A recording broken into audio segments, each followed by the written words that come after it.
안녕하세요. 역사라디오입니다. 오늘은 좀 특별한 이야기를 준비했습니다.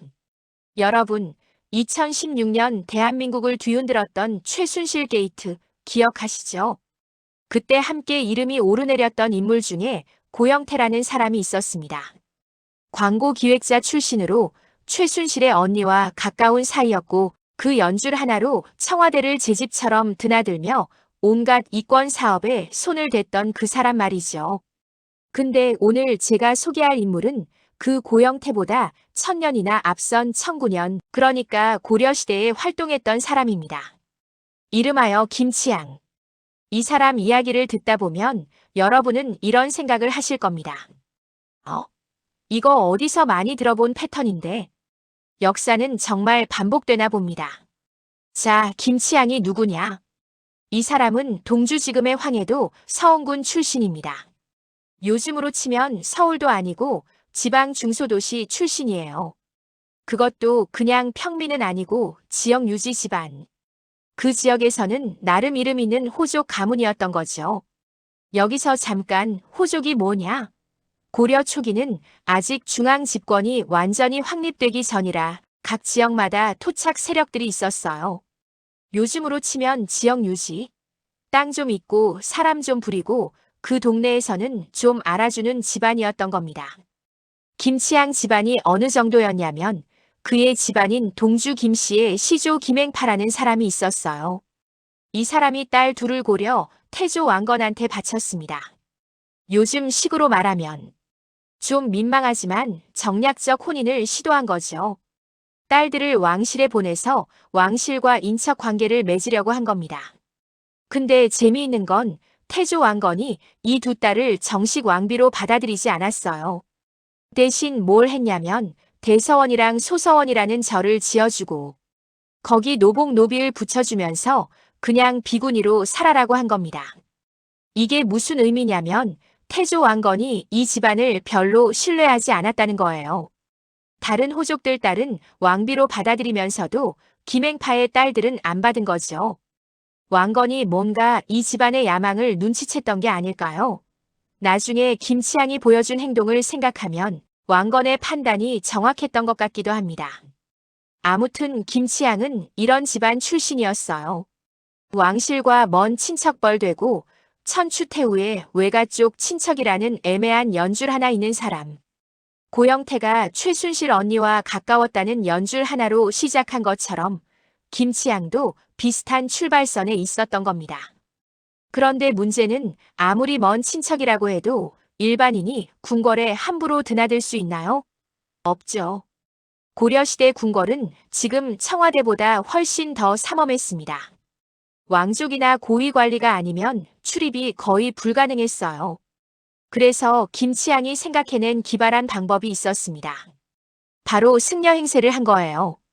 고려사 기록을 보면 이렇게 나옵니다. 일찍이 거짓으로 중행세를 하면서 천추궁에 출입하여 자모추한 소문을 일으키니 승려로 위장해서 궁궐 출입증을 획득한 거죠. 왜 승려였을까요? 고려시대는 불교 국가였습니다. 왕실에서도 절을 짓고 불교 행사를 많이 했어요. 그러다 보니 승려들은 궁궐 출입이 비교적 자유로웠던 거죠. 요즘으로 치면 청와대 종교 행사 관계자로 위장한 것과 비슷합니다. 고영태는 그래도 광고 기획자라는 직업이 있었잖아요. 그 명분으로 접근했는데 김치양은 아예 신분 자체를 위조한 겁니다. 요즘으로 치면 가짜 신분증 만들어서 청와대 들어간 것과 비슷한 수준이에요. 근데 이게 또 통해버려요. 그렇게 궁궐을 드나들다가 김치양은 한 사람을 만나게 됩니다. 바로 천추태후 황보씨. 천추태후가 누구냐? 이분은 경종의 왕비였던 사람입니다. 그러니까 전직 왕비, 요즘으로 치면 전직 대통령의 부인 정도 되는 거죠. 근데 경종이 일찍 죽으면서 과부가 되었어요. 여기서 중요한 배경을 하나 설명드릴게요. 천추태후의 본명은 헌해왕후인데 그냥 천추태후로 더 유명합니다. 이분은 성종의 여동생이기도 해요. 그러니까 고려 왕실의 핵심 인물이었던 거죠. 천추태후는 경종과 결혼해서 아들을 하나 낳았는데 그게 바로 나중에 왕이 되는 목종입니다. 근데 경종이 일찍 죽어버려요.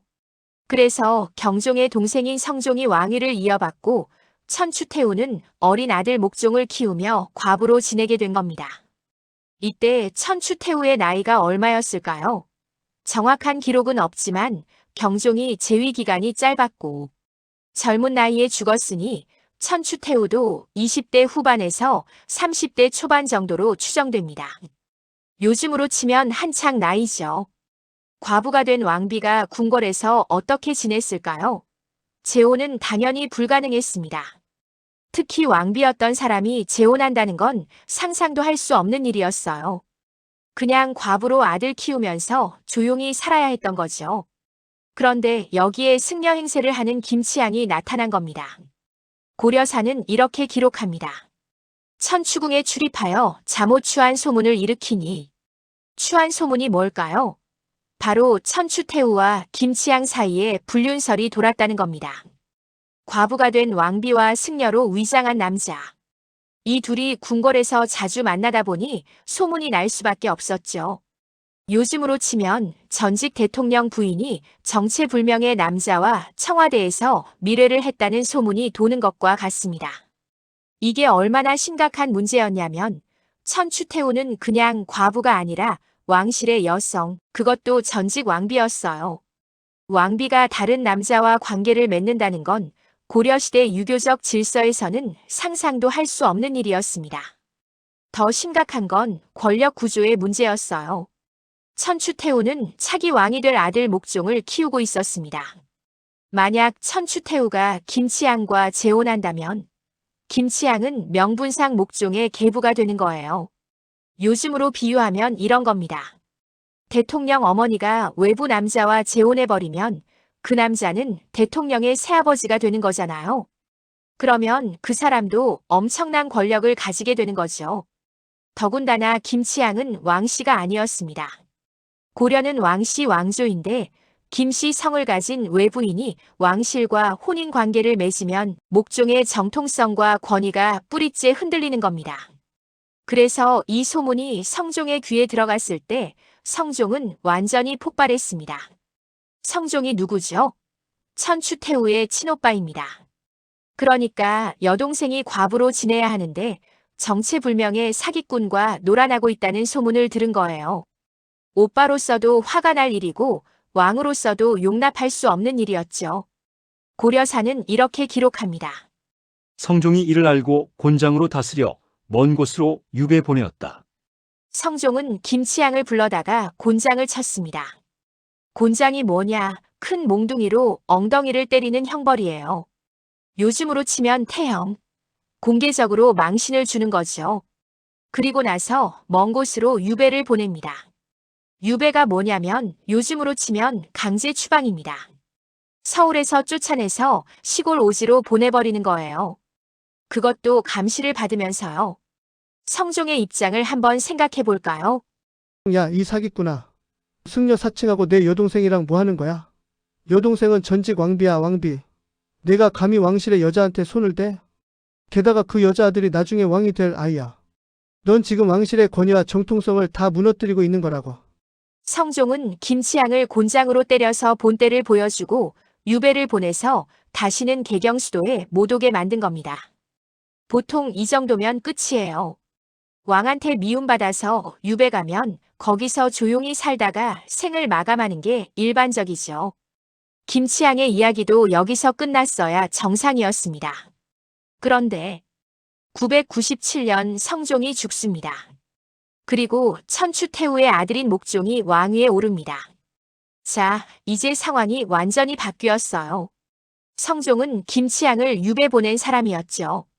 그런데 그 성종이 죽고 천추태후의 아들이 왕이 된 겁니다. 천추태후는 이제 왕의 어머니, 즉 대왕 대비가 된 거예요.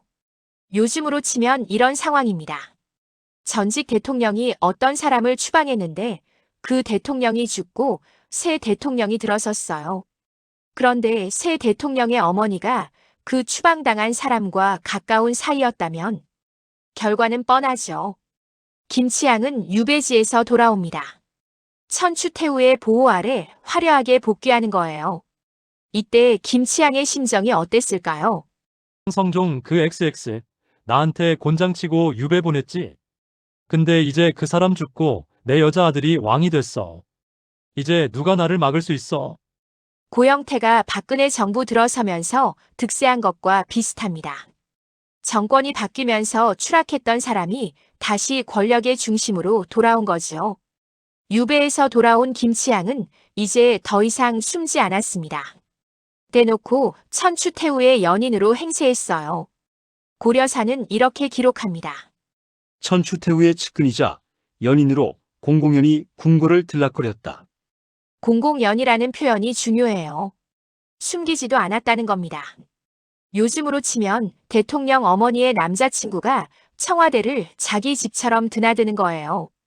여기서 잠깐 목종은 뭐 했냐고요? 목종은 당시 어렸습니다. 997년에 즉위했는데 나이가 정확히 기록되지는 않았지만 10대 중후반으로 추정돼요. 그러니까 아직 어머니 말을 거역하기 어려운 나이였던 거죠. 더군다나 목종은 성격이 온순했습니다. 고려사 기록을 보면 목종은 학문을 좋아하고 조용한 성격이었어요. 요즘으로 치면 모범생 타입. 엄마한테 대들 수 있는 성격이 아니었던 거죠. 그래서 이런 상황이 벌어졌습니다. 어머니, 저 김치향이라는 사람이 궁궐을 너무 자주 드나드는 것 같은데요. 왜? 내가 무슨 상관이야? 내일은 내가 알아서 할게. 네, 어머니. 목종은 김치향이 고가웠지만 눈에 거슬리고 싫었지만 어머니에게 한없이 약했기 때문에 차마 쳐내지 못했던 겁니다. 그런데 여기서 김치향이 결정적인 짓을 하나 저지릅니다. 바로 천추태후와의 사이에서 아들을 낳아버린 거예요. 이게 얼마나 충격적인 사건이었냐면 고려사에 명확히 기록될 정도입니다. 당시 사회에서 왕실 여성, 특히 전직 왕비가 사생아를 낳는다는 건 상상도 할 수 없는 일이었어요. 요즘으로 비유하면 이런 겁니다. 전직 대통령 부인이 재혼도 안 하고 정체불명의 남자와 사이에서 아이를 낳았다. 언론이 가만히 있을까요? 나라가 뒤집어질 겁니다. 근데 고려에서는 이 일이 실제로 일어났어요. 천추태후가 낳은 이 아이는 공식적으로 왕실의 아이가 아닙니다. 왜냐하면 천추태후와 김치향이 정식으로 결혼한 것도 아니고 김치향은 왕족도 아니니까요. 그냥 사생아인 거죠.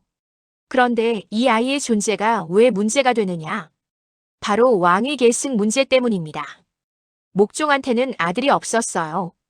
당시 후궁도 없었고 결혼도 늦게 해서 아이가 없었습니다.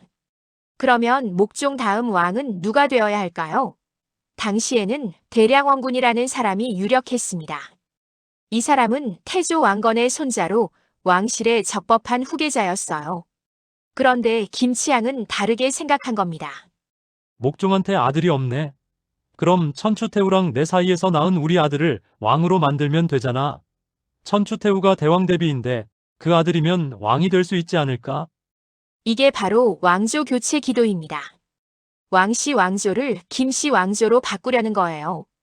요즘으로 치면 쿠데타를 계획한 겁니다.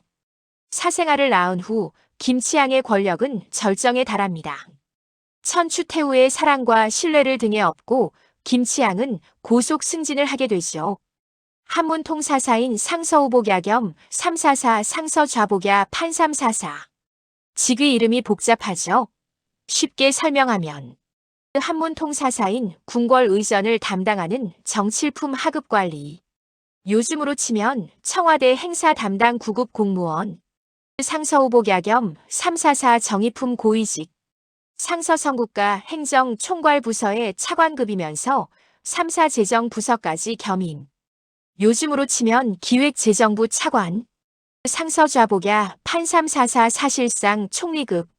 재상의 권한을 독자적으로 행사할 수 있는 자리.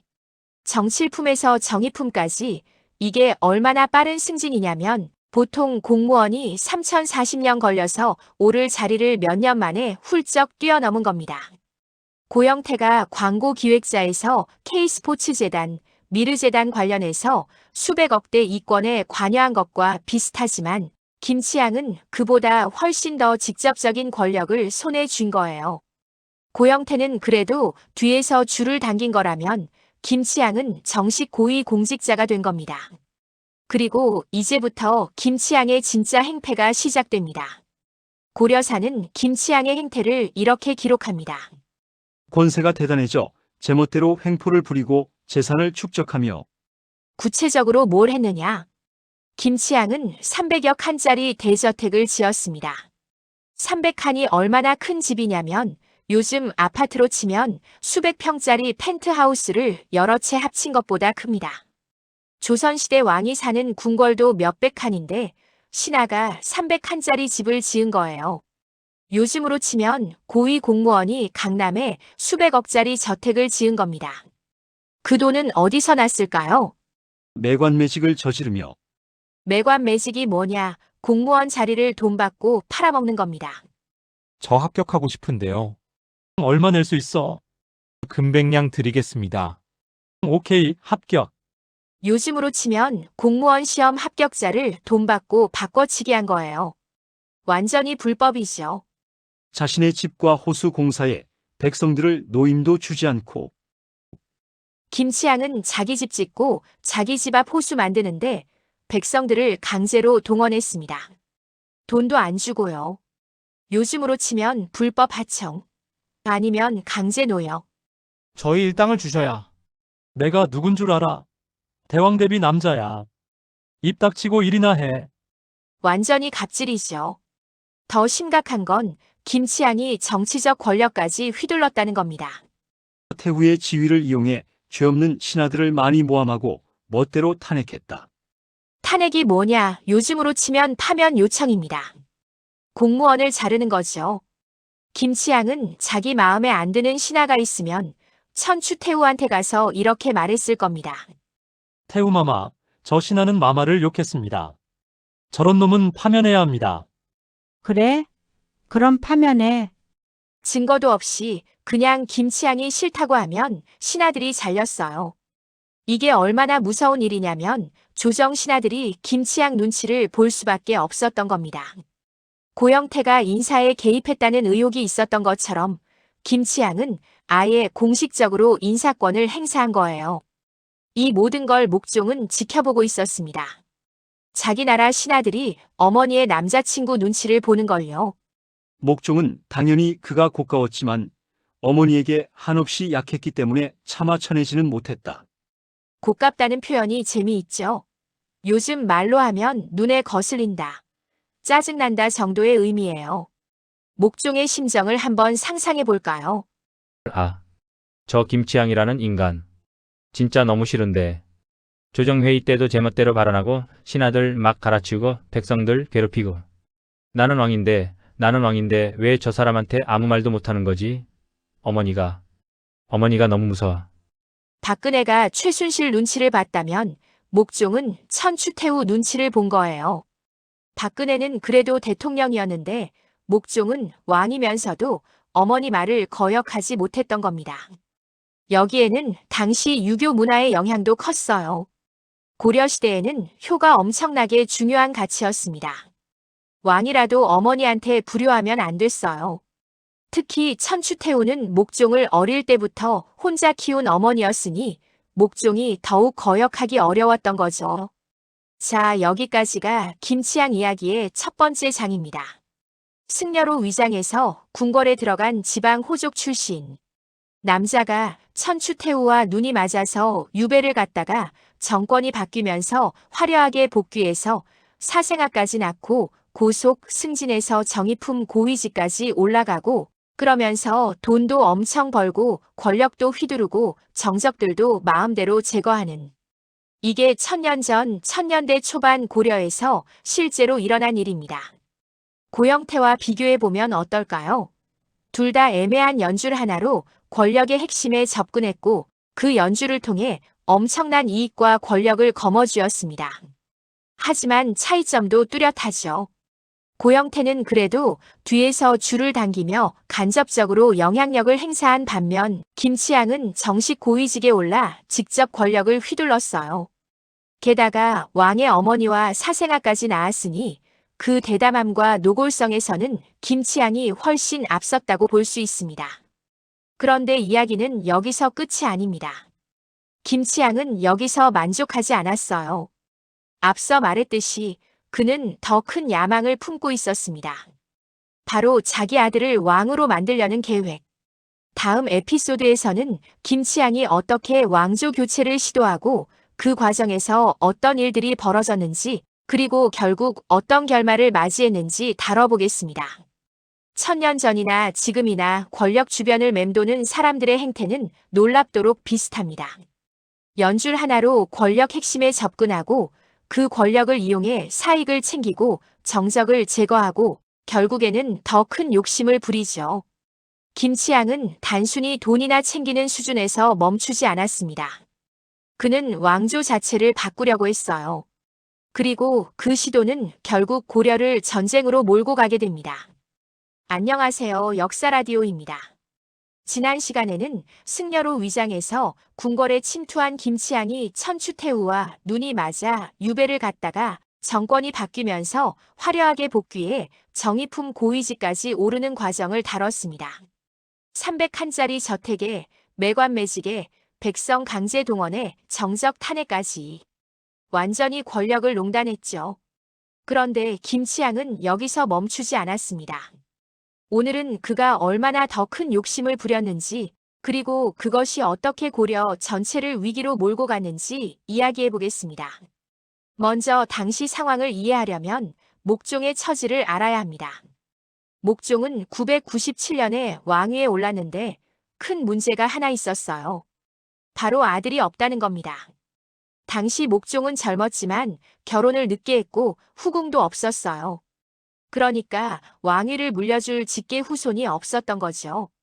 요즘으로 치면 이런 겁니다. 대통령한테 자식이 없으면 어떻게 될까요? 뭐 요즘이야 민주주의니까 선거로 다음 대통령 뽑으면 되죠. 근데 왕조 시대에는 왕위는 혈통으로 이어지는 거였습니다. 목종한테 아이가 없으니 왕실의 다른 혈족 중에서 다음 왕을 정해야 했어요. 그럼 누가 유력했냐? 바로 대량원군이었습니다. 대량원군이 누구냐? 이 사람은 태조 왕건의 손자예요. 그러니까 고려 왕실의 정통 혈통이죠. 더 정확히 말하면 태조의 아들 중 하나였던 안종 목종의 할아버지의 아들입니다. 여기서 복잡한 가계도를 간단히 정리하면 태조 왕건 안종 대량원군, 태조 왕건 경종 목종. 대량원군의 어머니는 누구였냐면 천추태후의 친언니인 헌정왕후였어요. 그러니까 천추태후 입장에서 대량원군은 조카인 겁니다. 목종한테 아들이 없으니 당연히 다음 왕은 왕실 혈통이면서 나이도 적당한 대량원군이 되는 게 순리였죠. 조정 신하들도 대부분 대량원군을 차기 왕으로 생각하고 있었어요. 천추태후도 처음에는 조카인 대량원군을 후계자로 생각했습니다. 자기 아들 목종 다음에는 조카가 왕이 되는 게 자연스럽다고 본 거죠. 그런데 여기에 김치향이 끼어듭니다. 김치향은 천추태후와의 사이에서 아들을 낳았죠. 이 아이는 공식적으로는 사생아였지만 김치향의 눈에는 잠재적 왕위 후계자로 보였습니다. 김치향은 이렇게 계산했을 거예요. 목종한테 아들이 없어. 대량원군이 차기 왕으로 유력하긴 한데. 잠깐만, 내 아들도 천추태후의 아들이잖아. 천추태후가 대왕대비인데 그 아들이면 왕이 될 수 있지 않을까? 대량원군은 그냥 조카고 우리 아들은 천추태후의 진짜 아들이야. 명분상으로는 우리가 더 가깝잖아. 이게 얼마나 황당한 논리냐면 왕위는 왕실의 혈통으로 이어지는 건데 김치향의 아들은 왕씨가 아니에요. 김씨죠. 아버지가 왕족이 아닌 일반인인데 어떻게 왕이 될 수 있어요? 요즘으로 비유하면 이런 겁니다. 대통령 어머니가 재혼해서 낳은 아이가 있다고 칩시다. 그 아이는 대통령과 아무 혈연 관계가 없어요. 근데 그 아이를 다음 대통령으로 만들겠다. 이게 말이 됩니까? 근데 김치향은 진짜로 이걸 시도했습니다. 왜냐하면 김치향은 천추태후의 영향력을 믿었거든요. 천추태후는 대왕 대비였고 목종은 어머니한테 약했어요. 만약 천추태후가 내 아들을 다음 왕으로 삼겠다고 강력하게 밀어붙이면 목종도 어쩔 수 없이 따를 거라고 본 겁니다. 그리고 김치향 자신은 그 아이의 아버지니까 사실상 다음 왕조의 창시자가 되는 거죠. 왕씨 왕조가 끝나고 김씨 왕조가 시작되는 겁니다. 요즘으로 치면 쿠데타예요. 선거 없이 정권을 빼앗는 거죠. 문제는 천추태후가 처음에는 이 계획에 동조하지 않았다는 겁니다. 천추태후도 바보는 아니었어요. 김치향과 사랑에 빠지긴 했지만 그래도 왕실 사람이었고 정치적 감각이 있었습니다. 자기 조카인 대량원군이 왕실의 정통 후계자라는 걸 알고 있었죠. 고려사 기록을 보면 천추태후는 초기에는 대량원군을 후계자로 지지했습니다.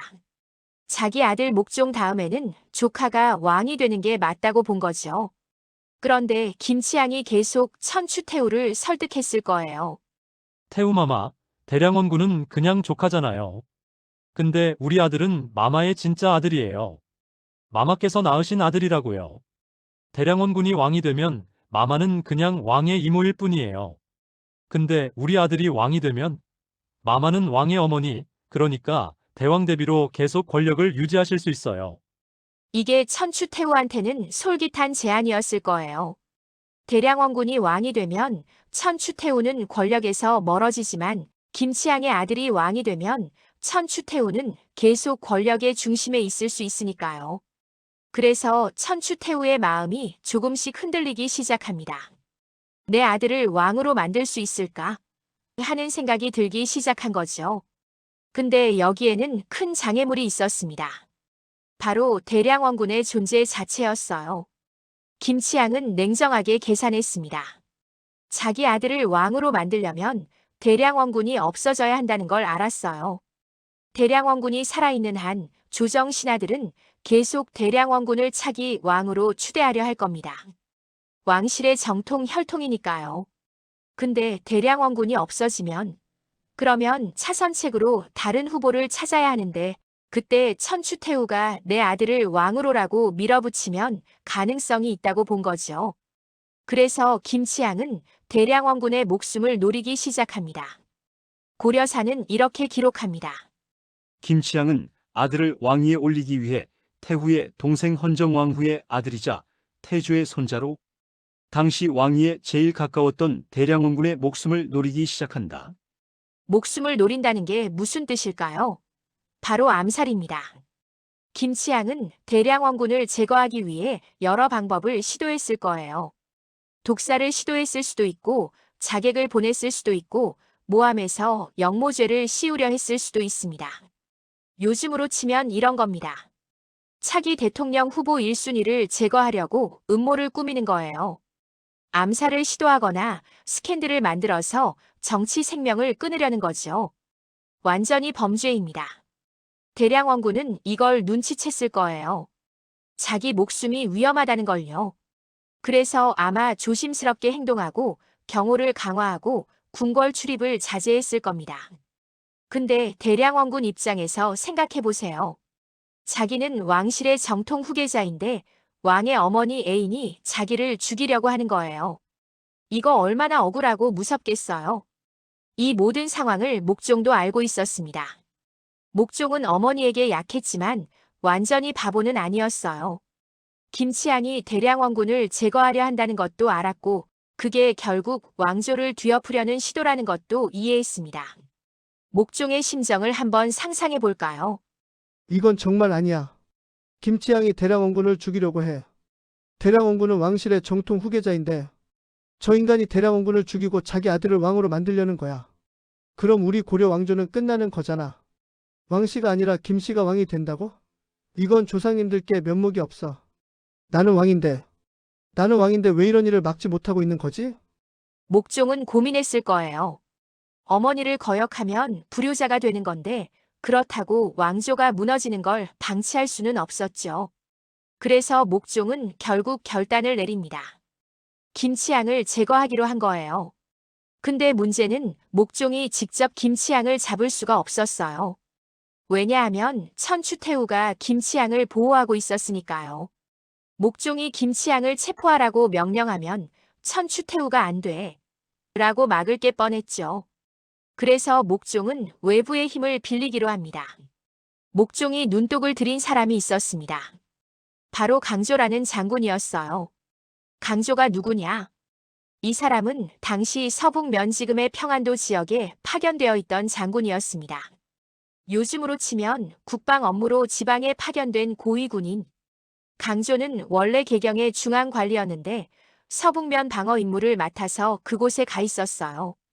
왜 서북면이 중요하냐면 북쪽에 거란 요 나라에 있었거든요.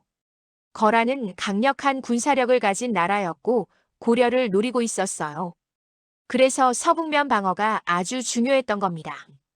목종은 강조가 군사력을 가지고 있다는 점에 주목했어요. 그리고 강조는 목종에게 충성스러운 신하였습니다. 그래서 목종은 강조에게 비밀 서신을 보냅니다. 내용은 이랬을 거예요. 강조, 지금 개경에 큰 문제가 생겼다. 김치향이라는 자가 권력을 농단하고 왕실의 정통 후계자인 대량원군까지 제거하려 하고 있다. 이대로 가면 왕조가 무너진다. 내가 군사를 이끌고 개경으로 와서 나를 보위하고 김치향 세력을 제거해달라. 이것은 왕명이다. 요즘으로 치면 이런 겁니다. 대통령이 지방에 있는 군 사령관한테 서울로 와서 청와대를 장악한 불법 세력을 제거해달라고 비밀 지령을 내린 거예요. 목종은 강조가 군사를 이끌고 오면 김치향을 체포하고 그 세력을 일수할 수 있을 거라고 생각했습니다. 천추태후도 군사력 앞에서는 어쩔 수 없을 거라고 본 거죠. 이건 아주 위험한 도박이었어요. 왜냐하면 군사를 동원한다는 건 자칫하면 내란이 될 수 있거든요. 근데 목종은 그 정도로 절박했던 겁니다. 목종의 비밀 서신은 강조에게 전달되었습니다. 근데 여기서 문제가 생깁니다. 강조가 서신을 받았을 때 강조는 이미 다른 정보를 듣고 있었어요. 그 정보가 뭐냐면 목종이 이미 죽었다. 김치향 세력이 목종을 제거하고 이제 강조까지 제거하려고 한다. 강조를 개경으로 부르는 것은 함정이다. 이게 어디서 나온 정보인지는 명확하지 않습니다. 김치향 측에서 흘린 가짜 뉴스였을 수도 있고 아니면 정말로 잘못 전해진 소문이었을 수도 있어요. 아무튼 강조는 이 정보를 철석같이 믿어버렸습니다. 강조의 입장에서 생각해보세요. 자기는 서북면에서 열심히 국방 업무를 하고 있는데 갑자기 개경에서 소환 명령이 왔어요. 근데 동시에 목종이 죽었고 너를 제거하려 한다는 정보도 들은 거예요. 전하가 돌아가셨다고? 그럼 지금 개경은 김치향 일당이 장악한 거잖아. 나를 부르는 건 나를 죽이려는 함정이구나. 이대로 가면 나도 죽는다. 강조는 두려웠을 거예요. 자기가 개경에 혼자 가면 김치향 세력한테 잡혀서 처형당할 거라고 생각한 거죠. 그래서 강조는 결정을 내립니다. 군사를 일으켜서 개경으로 진격하기로. 강조는 서북면의 군사를 동원했습니다. 목종의 허락도 없이요. 이게 얼마나 심각한 일이냐면 왕의 명령 없이 장군이 군사를 일으킨다는 건 반란입니다. 요즘으로 치면 지방 사령관이 대통령 허락 없이 군대를 이끌고 서울로 진격하는 거예요. 완전히 쿠데타죠. 근데 강조는 자기가 반란을 일으키는 게 아니라고 생각했어요. 자기는 왕을 구하려는 거라고 믿었죠. 목종이 죽었고 김치향 일당이 권력을 장악했으니 자기가 군사를 이끌고 가서 그들을 제거하고 정의를 세우겠다고 생각한 겁니다. 강조의 군대가 개경으로 진격하기 시작했어요. 이 소식이 개경에 전해졌을 때 목종은 깜짝 놀랐을 거예요. 뭐? 강조가 군사를 이끌고 온다고? 나는 그냥 몰래와서 김치향을 체포하라고 했는데 왜 군대를 이끌고 오는 거야? 이건 내란이잖아. 목종은 급히 사람을 보내서 강조한테 나는 살아있다.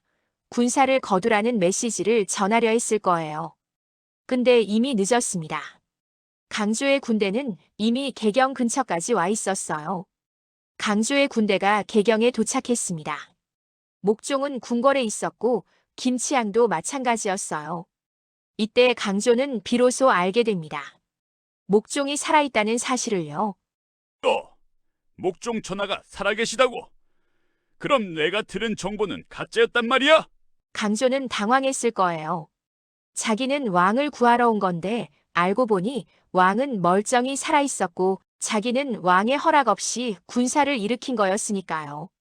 이건 완전히 반역이었어요. 강조는 자기가 역적이 되어버린 걸 깨달았죠. 강조한테는 두 가지 선택지가 있었습니다. 1. 군사를 거두고 목종한테 사죄한다. 근데 이러면 반역죄로 처형당할 가능성이 높아요. 2. 이왕 이렇게 된 거 끝까지 간다. 목종을 폐위시키고 새로운 왕을 세운다. 강조는 고민했을 거예요. 자기는 충성스러운 신하였고 목종을 해치고 싶지 않았어요. 근데 이미 군사를 일으킨 이상 돌아갈 수가 없었죠. 강조는 목종을 만나서 해명하려 했을 거예요. 전하, 소신은 전하께서 돌아가셨다는 소식을 듣고 김치향 일당을 제거하려고 왔습니다. 전하께서 살아계신다니 다행입니다. 소신은 전하를 위한 것이었습니다. 그래, 내 충정을 알겠다. 근데 너는 내 허락 없이 군사를 일으켰어. 이건 반역이야. 군사를 거두고 처벌을 받아야 해. 강조는 난처했을 거예요. 자기는 진짜로 목종을 위한 거였는데 이제 와서 반역자 취급을 받게 생겼으니까요. 더군다나 개경에는 김치향 세력이 여전히 건재했어요. 강조가 군사를 거두고 처벌을 받으면 김치향은 오히려 더 기세등등해질 거예요.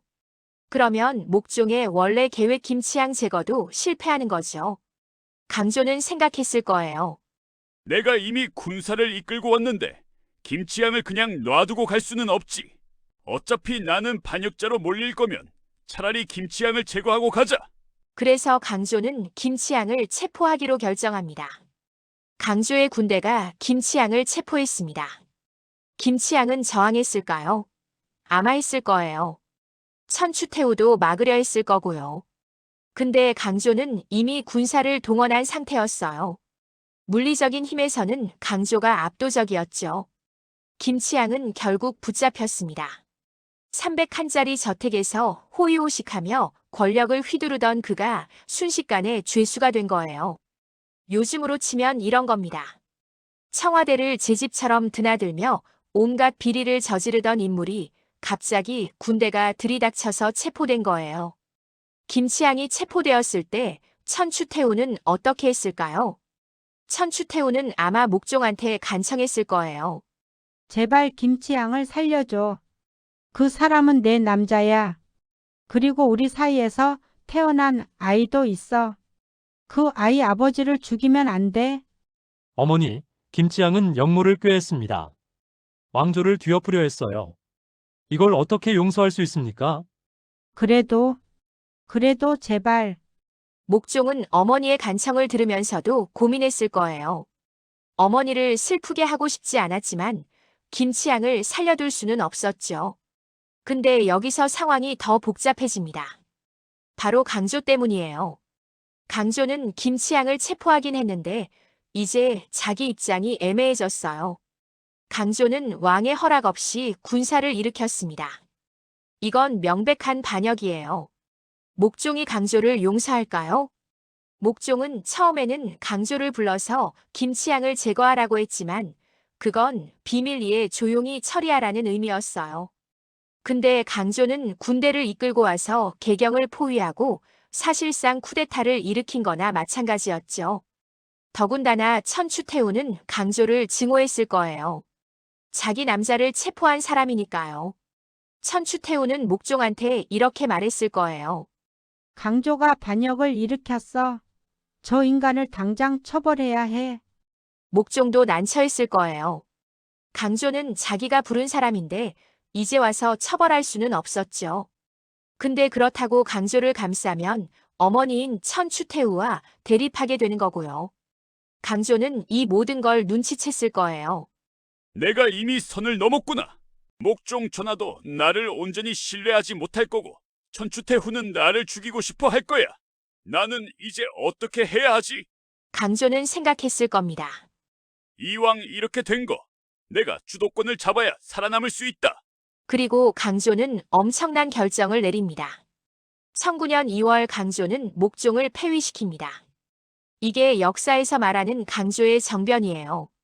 강조는 왜 목종까지 폐위시켰을까요? 목종은 강조를 부른 사람이었는데 말이죠. 여기에는 여러 해석이 있습니다. 해석 1. 자기 보호 강조는 이미 반역자가 되어버렸어요. 목종이 나중에 마음을 바꿔서 자기를 처벌할 수도 있다고 생각했을 거예요. 그래서 아예 목종을 폐위시켜버린 거죠. 해석 2. 천추태후의 영향력 차단. 목종이 왕이 난 천추태후는 대왕 대비로서 영향력을 행사할 수 있었어요. 강조는 천추태후가 자기를 제거하려 할 거라고 봤고, 그래서 아예 목종을 폐위시켜 천추태후의 권력 기반을 없애버린 거죠. 해석 3. 대량원군 옹립강조는 원래부터 대량원군이 정통 후계자라고 생각했을 수 있어요. 목종 체제에서는 천추태후와 김치향의 영향력 때문에 대량원군이 위험했으니 아예 정권을 바꿔버린 거죠. 아무튼 강조는 목종을 폐위시키고 대량원군을 새 왕으로 옹립합니다. 대량원군은 왕위에 올라 현종이 됩니다. 정변이 일어나고 며칠 후인 1009년 3월 8일 음력 2월 3일 김치향은 참수당합니다. 더 비극적인 건 김치향의 어린 아들도 함께 처형당했다는 겁니다. 김치향은 함부로 권세를 휘둘러 나라를 어지럽혔다는 이유로 자신의 어린 아들과 함께 처형당했다. 천추태후와 김치향 사이에서 태어난 그 아이 김치향이 왕으로 만들려고 했던 그 아이도 목이 잘린 거예요. 왜 어린아이까지 죽였을까요? 당시에는 역모를 저지른 사람의 가족까지 처벌하는 연좌제가 있었습니다. 특히 그 아이는 잠재적으로 왕위를 노릴 수 있는 존재였으니 살려두면 나중에 화근이 될 수 있다고 본 거지요. 천추태후는 이 광경을 어떻게 받아들였을까요? 자기 연인과 자기 아들이 함께 처형당하는 걸 봤을 거예요. 아마 절규했을 겁니다. 김치향이 처형된 후 폐위된 목종은 어떻게 되었을까요? 목종은 왕위에서 쫓겨나 유배를 갔습니다.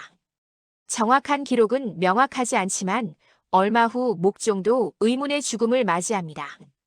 고려사에는 목종이 어떻게 죽었는지 명확히 나와 있지 않아요.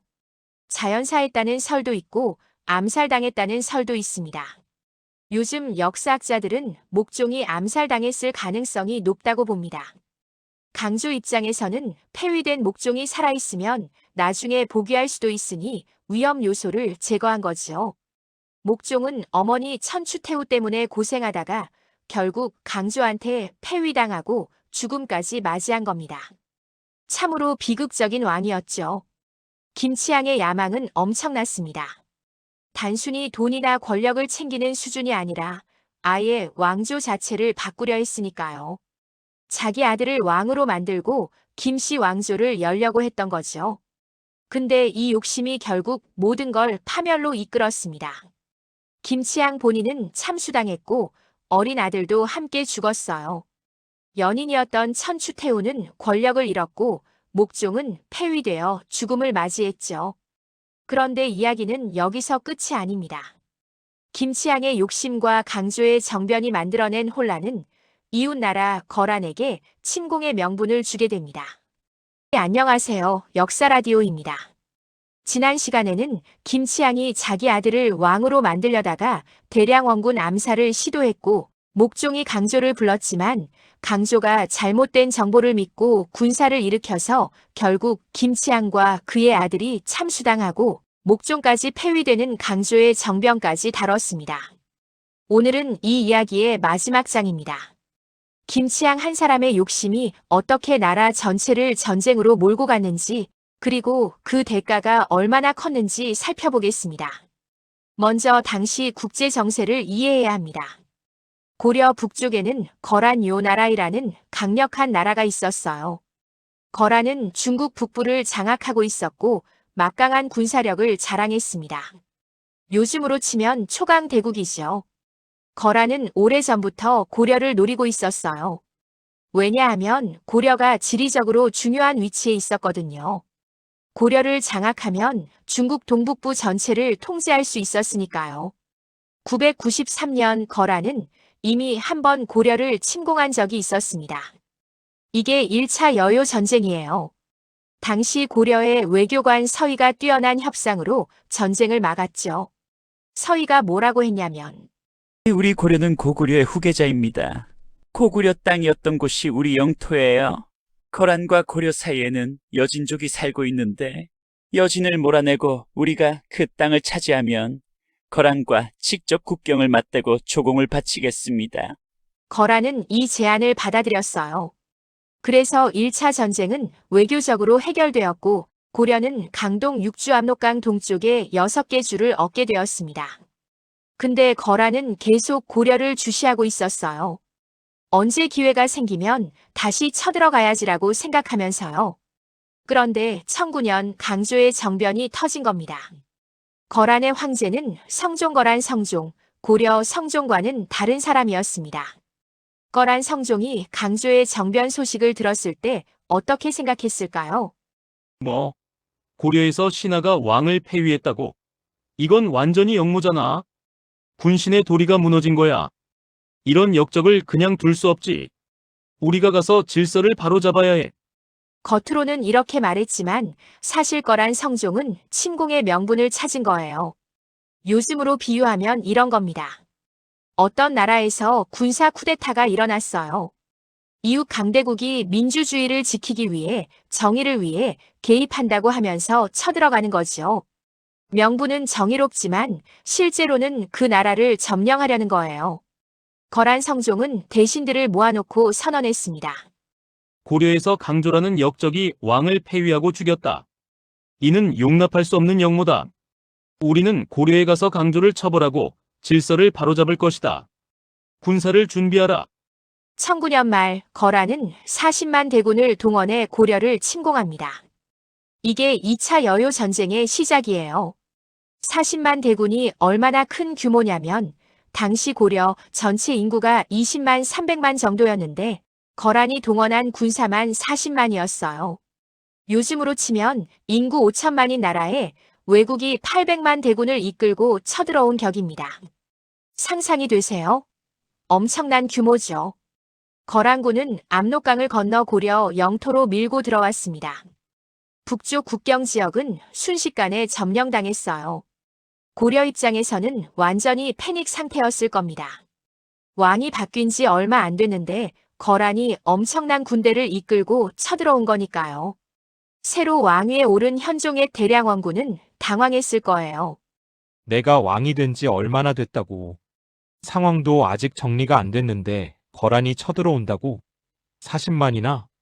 강조는 자신이 만든 상황에 책임을 져야 했습니다. 그는 군사를 이끌고 거란군을 막으러 나갔어요. 1010년 1월 강조는 거란군과 통주지금의 평안북도 선천에서 맞붙었습니다. 강조는 나름 용맹한 장군이었어요. 그는 고려군을 이끌고 거란군과 싸웠습니다. 근데 문제는 병력 차이였어요. 고려군이 동원할 수 있는 병력은 기껏해야 수만 명. 거란군은 40만. 10배 이상 차이가 났어요. 더군다나 거란군은 기마병 중심이었습니다. 말을 타고 빠르게 움직이며 공격하는 기병대는 당시 최강의 전력이었어요. 요즘으로 치면 탱크 부대 같은 거죠. 고려군은 용감하게 싸웠지만 결국 대패했습니다. 강조는 패배했지만 살아남았어요. 그는 남쪽으로 후퇴하면서 현종에게 보고했습니다. 전하, 거란군이 너무 많습니다. 통주를 지킬 수 없습니다. 서둘러 피난하셔야 합니다. 현종은 개경 수도에서 어떻게 해야 할지 고민했을 거예요. 도망가야 하나? 아니면 끝까지 싸워야 하나? 거란군은 파죽지세로 남아있습니다. 북쪽 도시들이 하나둘씩 함락됐어요. 현종과 조정 신하들은 긴급 회의를 열었습니다. 전하, 개경을 지킬 수 없습니다. 거란군이 곧 도착합니다. 이 남쪽으로 피난하셔야 합니다. 전주나 나주까지 내려가시면 안전할 것입니다. 내가 왕이 수도를 버리고 도망가야 한다는 말인가? 살아계셔야 나라를 되찾을 수 있습니다.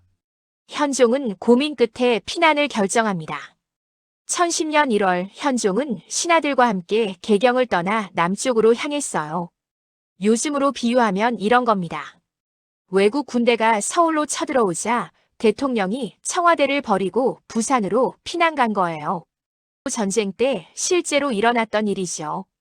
현종이 개경을 떠난 지 며칠 후 거란군이 개경에 입성했습니다. 고려의 수도가 점령당한 거예요. 거란 성종은 개경 궁궐에 들어가서 앉았습니다. 승리의 순간이었죠. 현종은 신하들, 호위 병사들과 함께 남쪽으로 계속 내려갔습니다. 피난길은 험난했어요. 추운 겨울이었고 길은 험했고 거란군이 뒤쫓아올지도 모른다는 공포가 있었죠. 현종은 평주, 평산, 황주, 봉산, 황해도, 충청도, 전라도로 계속 남아있습니다. 왕이 이렇게 도망다니는 모습은 백성들한테 어떻게 보였을까요? 한편으로는 안타까웠을 거고 한편으로는 저게 우리 왕인가 하는 실망도 있었을 거예요. 현종의 심정을 생각해 보세요. 나는 왕위를 원했던 것도 아니야. 그냥 조용히 살고 싶었어. 근데 김치향이 나를 죽이려고 했고 강조가 정변을 일으켜서 나를 왕으로 만들었어. 왕이 된 지 1년도 안 됐는데 나라는 전쟁에 휩싸이고 나는 수도도 못 지키고 도망다니고 있어. 이게 무슨 왕의 삶이야? 현종은 결국 나주까지 내려갔습니다. 한반도 남쪽 끝까지 온 거죠. 강조는 현종을 호위하면서 함께 남아있습니다. 근데 신하들 사이에서 불만이 터져 나왔어요. 이 모든 게 다 강조 때문이야. 강조가 목종을 폐위하지 않았다면 거란이 침공할 명분이 없었을 거야. 강조가 정변을 일으켜서 나라가 이 지경이 된 거라고. 신하들의 말도 일리가 있었어요. 거란이 침공한 명분이 바로 강조가 목종을 폐위한 것이었으니까요. 현종도 복잡한 심정이었을 거예요. 강조 덕분에 자기가 왕이 되긴 했지만 그 때문에 나라가 전쟁에 휩싸였으니까요. 결국 1010년 2월 피난길에서 강조는 처형당합니다. 고려사는 이렇게 기록합니다. 강조가 나라를 어지럽혀 거란의 침입을 불러왔다. 강조의 입장에서는 억울했을 거예요. 강조 나는 충성심으로 한 거였어. 목종 전하가 김치향을 제거하라고 했고 나는 그걸 실행한 거야. 잘못된 정보를 받은 건 내 잘못이 아니야. 김치향이 나라를 망치고 있었으니까 내가 막은 거라고. 근데 이제 와서 나한테 모든 책임을 뒤집어 씌우는 거야? 하지만 역사는 냉정했습니다. 강조는 역적으로 기록되었고 참수당했어요. 요즘으로 치면 군사 쿠데타의 주역이 전쟁 책임을 지고 처형당한 거죠. 거란 성종은 개경을 점령했지만 문제가 생겼어요. 고려가 항복하지 않았다는 겁니다. 현종은 남쪽으로 피난 가서 여전히 저항하고 있었고 고려 각지에서는 의병들이 일어나 거란군을 괴롭혔어요. 백성들도 거란군한테 협조하지 않았죠. 더 큰 문제는 보급이었습니다. 거란군은 40만 대군인데 이들이 먹을 식량을 어떻게 조달할까요? 본국에서 계속 보급을 받아야 하는데 거리가 멀어서 쉽지 않았어요. 겨울이었기 때문에 더 힘들었죠. 추운 날씨에 식량도 부족하고 현지 백성들은 비협조적이고 의병들이 계속 공격하고 거란 성종은 생각했을 거예요. 개경은 점령했는데 고려왕은 안 잡히고 전쟁은 끝나지 않고 이러다가 우리 군대만 손해보겠는데 차라리 협상하는 게 낫겠어. 거란은 현종에게 강화 제안을 보냈습니다. 우리는 강조를 처벌하러 온 거다. 강조는 이미 죽었으니 우리 목적은 달성됐다. 고려가 거란의 신하의 예를 갖추고 조공을 바치면 우리는 철수하겠다. 현종은 고민했을 거예요. 자존심은 상하지만 이렇게라도 해서 전쟁을 끝내야 나라를 보존할 수 있었죠. 1010년 음력 12월 고려와 거란은 강화 조약을 맺습니다. 조약의 내용 1. 고려는 거란의 신하의 예를 갖춘다. 사실상 속국 관계. 2. 고려는 거란에 정기적으로 조공을 바친다. 3. 거란은 고려에서 철수한다. 4. 현종은 거란에 직접 와서 조회를 올린다. 신하가 황제를 아련하는 의식. 특히 4번 조항이 굴욕적이었어요. 고려 왕이 거란 황제한테 직접 가서 절을 해야 한다는 거니까요. 요즘으로 치면 이런 겁니다. 전쟁에 진 나라 대통령이 승전국 수도에 가서 그 나라 대통령한테 공개적으로 절하는 거예요. 엄청난 굴욕이죠. 현종은 이 조약을 받아들였습니다. 선택의 여지가 없었어요. 계속 전쟁하면 나라가 완전히 멸망할 수도 있었으니까요. 1011년 거란군은 고려에서 철수했습니다. 2차 여요 전쟁은 이렇게 끝났어요. 2차 여요 전쟁의 피해는 엄청났습니다. 인명피해, 전투와 학살로 수만 명이 죽었어요. 거란군의 수천 명이 포로로 끌려갔습니다. 전쟁 중 질병과 기아로 죽은 백성들도 많았어요. 물질 피해, 개경을 비롯한 북부 지역 도시들이 파괴됐습니다. 궁궐과 사찰, 관청 건물들이 불탔어요. 농토가 황폐화되어 식량 생산이 급감했습니다. 경제 피해, 전쟁 비용으로 국고가 바닥났어요. 거란에 바쳐야 하는 조공 때문에 재정이 더 악화됐습니다. 백성들은 세금 부담이 늘어났죠. 요즘으로 치면 한국 전쟁 정도의 피해라고 볼 수 있습니다. 나라 전체가 전쟁으로 초토화된 거죠. 그리고 이 모든 게 어디서 시작됐냐?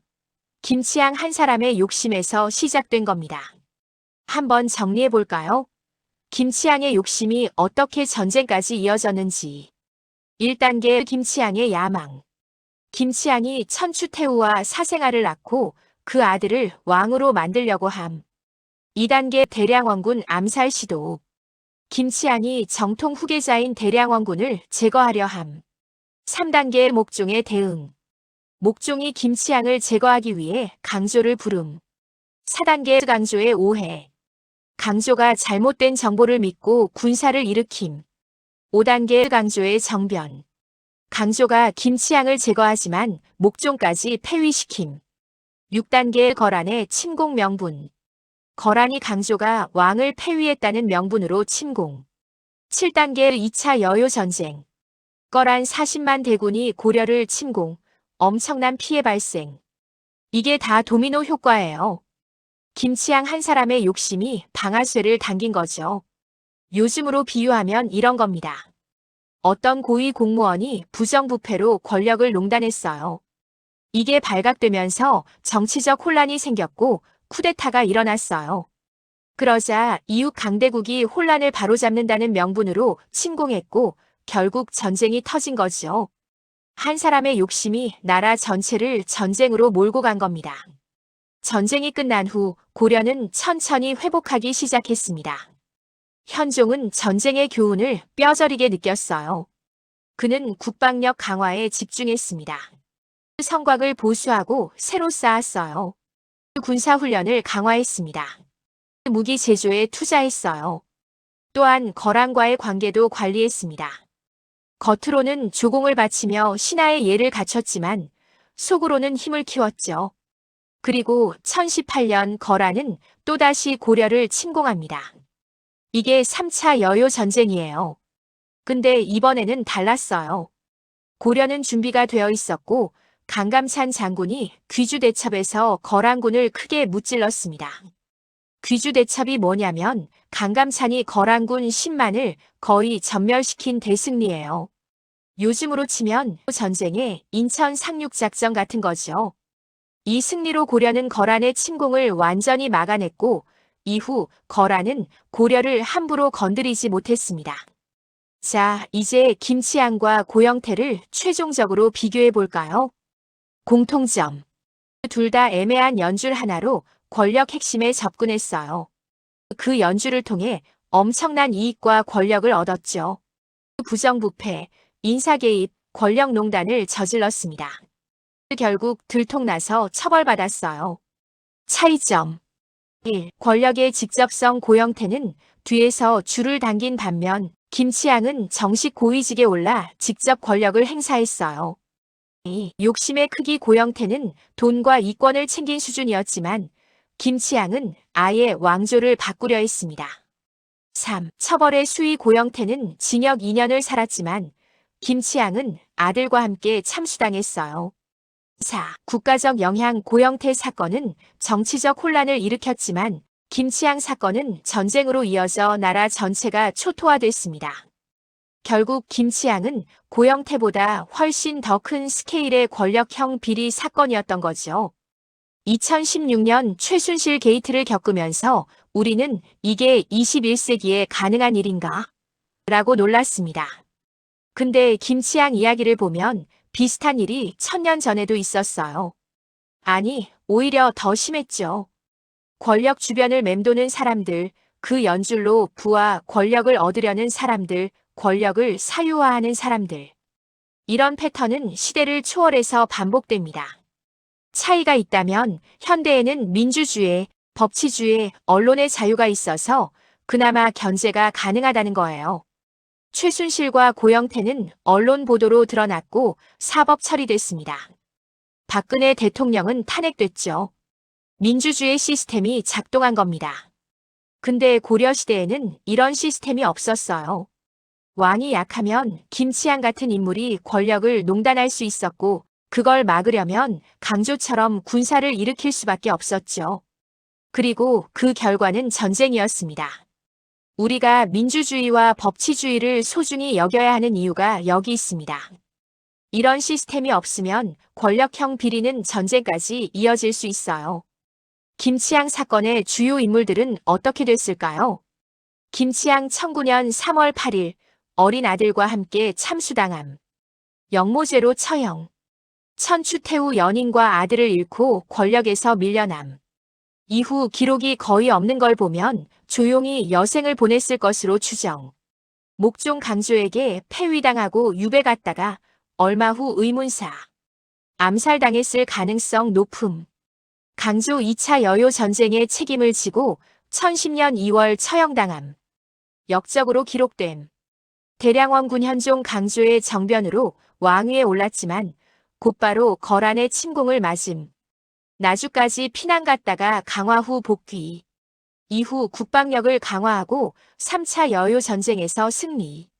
1031년까지 재위하며 고려를 안정시킴. 강감찬 현종 시절 장군으로 활약. 1018년 귀주 대첩에서 거란군을 대파하여 고려의 영웅이 됨. 결국 이 비극에서 유일하게 성공적인 인생을 산 사람은 현종과 강감찬 정도였어요.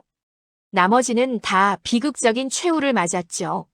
지금까지 3편에 걸쳐 김치양의 이야기를 다뤘습니다. 승려 코스프레로 궁궐에 침투해서 천추태후와 눈이 맞아 유배 갔다가 정권이 바뀌면서 복귀해서 정의품 고위직까지 올라가고 매관매직에 백성 강제 동원에 정적 탄핵까지 하고 급기야 자기 아들을 왕으로 만들려고 왕조 전복을 시도하다가 결국 강조의 정변으로 참수당했고 그 여파로 나라 전체가 전쟁에 휩싸여 수만 명이 죽었습니다. 한 사람의 욕심이 이렇게 큰 비극을 불러올 수 있다는 것, 그리고 권력에 대한 견제와 균형이 없으면 어떤 일이 벌어지는지를 김치양 사건은 보여줍니다. 1000년 전 이야기지만 오늘날에도 여전히 유효한 교훈이죠. 권력은 견제받아야 하고 법과 원칙은 지켜져야 하며 개인의 욕심이 공공의 이익을 해치지 않도록 해야 합니다. 김치양과 고영태, 1000년의 시간을 넘어 비슷한 패턴을 보여주는 두 사람의 이야기를 통해 우리는 역사가 정말로 반복된다는 것을, 그리고 그 반복을 막기 위해서는 끊임없이 경계해야 한다는 것을 배웁니다.